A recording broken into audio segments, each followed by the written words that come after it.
Hello and welcome into the second of my Boston Bruins fan reviews. Tonight they were taking on the Philadelphia Flyers.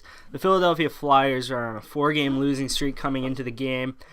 They had a 34, 22, and 11 record for 79 points, which was good for third in the Metro. And they're in danger of falling out of there, but I think they're going to stick in there.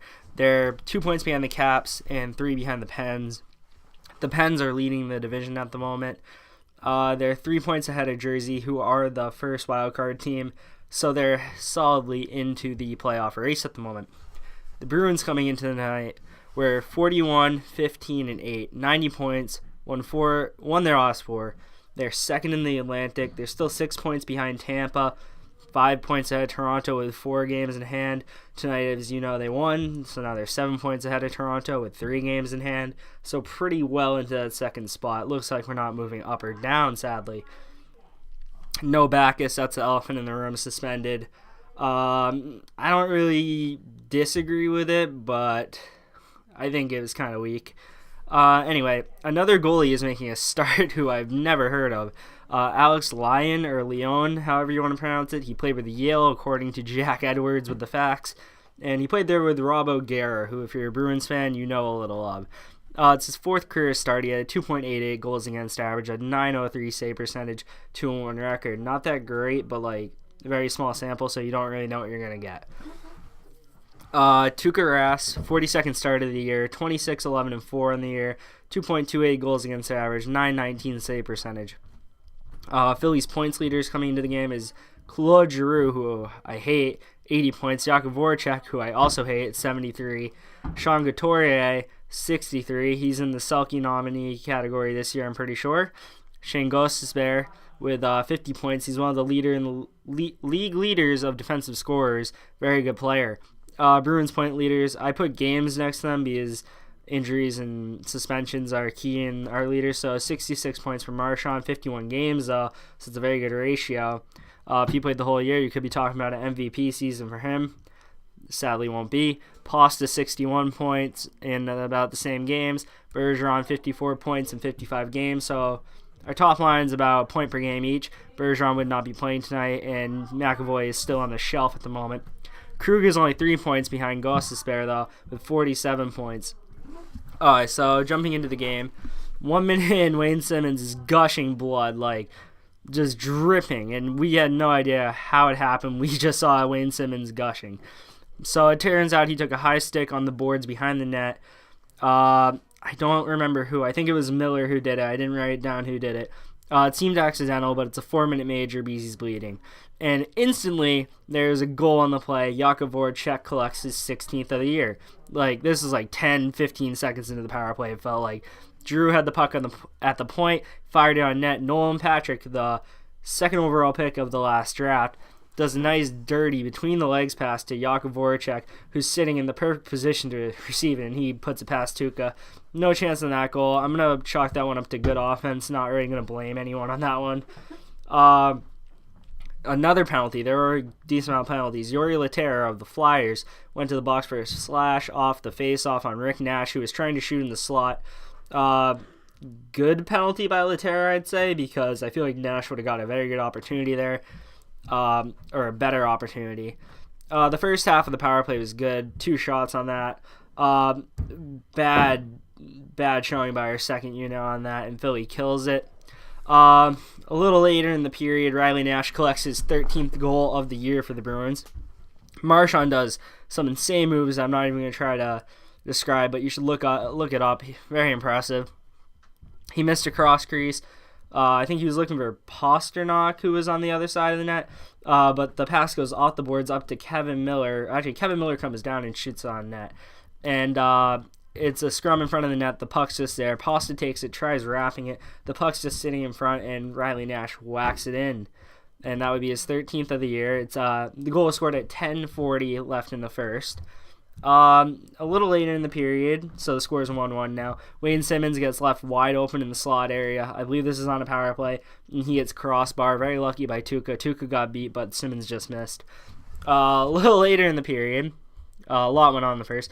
Marchand got called for clipping, which he basically he basically went down and like to like a squat, and I believe it was Gostisbehere or Provorov who went over him. It was basically like a tripping call with his back, and very interesting.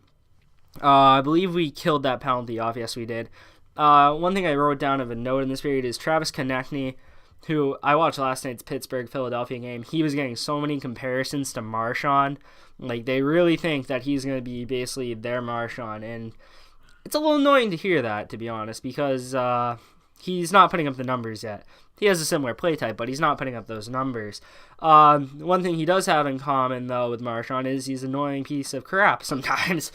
And he was hitting McQuaid in front of the net after the whistle and all that, and McQuaid hits him back, of course. That penalty was killed by us. Big hit by Provorov in the period on the boards on Marchand. Big hit. Late end of the period, basically. Tommy Wingels coming back in the zone. Trips. Should have been a penalty. Trips Wayne Simmons from behind. Char gets the puck and instantly fires it and finds Gionta for a breakaway. Gionta fakes it forehand, backhand, and beats Leon. Very simple deke, but effective. Yes, it should have been a penalty in my opinion. First glance and second glance, I thought so. But, Wingels makes a great defensive play. I guess that's what I'll call it. And Char, great vision to find Gionta that quickly. Very impressive. End of the first, the Bruins have a 2-1 lead. And the shots are 16-10 Philadelphia. Start of the second period, 30 seconds in. Holding penalty on Krug. I didn't see anything. I really thought this was a bad call, but Philly's fourth power play of the game. They were 1 for 3 going into it. It was a great kill by the Bruins. 13:32, there's a slashing call on Oscar Lindblom.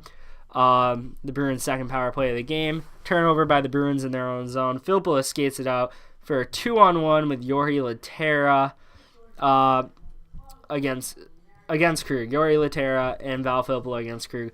Val passes to Lehtera, which this takes Krug essentially out of the play, or he's just a little behind it. He gets a one-on-one with Rask, Lehtera does, and he goes 5-hole, and it's a shorthanded goal against, which you never like to see. I thought it was a weak back check by Marchand and weak tending by Tuukka. I really feel like he should have saved that. I really feel like Marchand should have been giving a little more effort to get back. Marchand was at the end of his shift, though, of the power play. He was probably out there like 50 seconds. So, I mean, I can pick on him all I want, but he had been out there a while, but he needs to give a little more effort. End of the second, key stats. The score is 2-2. Shots are 26-17 in favor of Philly. The scoring chances are 11-10 in favor of Philly.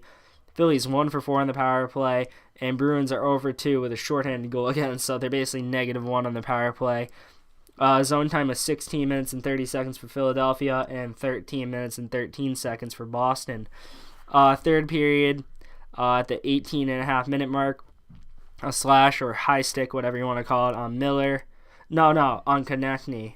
And Miller embellishes it, and Konechny shoves Miller because he is just not a fun player to play against, who is just going to annoy the crap out of you. Miller does a great job of not over-retaliating to get a matching minor, and the Bruins go to the power play. No goal. Philly does a good kill on it. 6:40 left in the third. Let me turn off my ringer. Couturier gets in on Rask. Marchand's called for a hook. I think it was a good penalty because Couturier was one-on-one with Rask, and he may have scored, but Marchand does a nice little slash or hook or whatever you want to call it. And he takes away the opportunity. Philly power play. Big kill. Solid blocks by Miller and McQuaid on this kill when Corrali didn't have a stick. We kill it off. DCU save of the game. I noted this because I have no idea when this happened, but Matt Grzelcyk, who was just in front of the net, blocks a surefire goal. Big save. They called that the save of the game. I just noticed that. If you know when it happened, please comment when it did. I did not recognize it during the play of the game, but when they showed it to me, I was like, wow, that's impressive. For the last 2.5 minutes, the Bruins controlled the game clearly. Shot from the point. Krejci with the puck. Krejci was with the puck on the boards. He passes up to Char at the point. Char fires a cannon on the net, and Pasta and Marchand are in front looking for the goal. Eventually, Marchand finds it under Leon and slides it in. Marchand, with about 22 seconds left, gets the game winner. It's 29th of the year. He is God, apparently, and he is the clutchest player in the NHL at the moment. Bruins survive the last 22 seconds and win and get 2 points for us and big 0 points for Philadelphia. Go home empty. No one likes you. Some Boston stats. There was only 2 minuses on the board tonight, and that was Krug and Heinen, who were both -1. Everyone was 0 or higher. Char with 2 assists, both very good plays by Char. Char had a good game. Pasta had 2 assists. Nash, Gianta, and Marchand with the goals. Char led the way with 23 minutes and 55 seconds of ice time. Only Bruin over 20 minutes. He did not lead the game, though, with ice time. A guy on Philly did, who I'll get to. But Rask stopped 31 of 33 on the day. Philadelphia, Sean Couturier led the game with 24.5 minutes. He is key. He's in the Selke nominee category for a reason. Good defensive forward, and he led the whole game on ice time, which you don't see many forwards do that ever. Leon didn't have a bad showing. He just didn't have a good one. 24 saves on 27 shots. Not good enough, and it's a Boston Bruins win. Big win against a team who you may run into in the playoffs, depending on how it all goes. Probably not to the conference finals if it happens, which means it probably won't happen. They were coming off a back-to-back because they lost to Pittsburgh last night. Pittsburgh ate their lunch. And we took advantage of a tired team. If they're at full rest, might have went differently, considering we have injuries and all that. So probably beneficial to us to get them on low rest.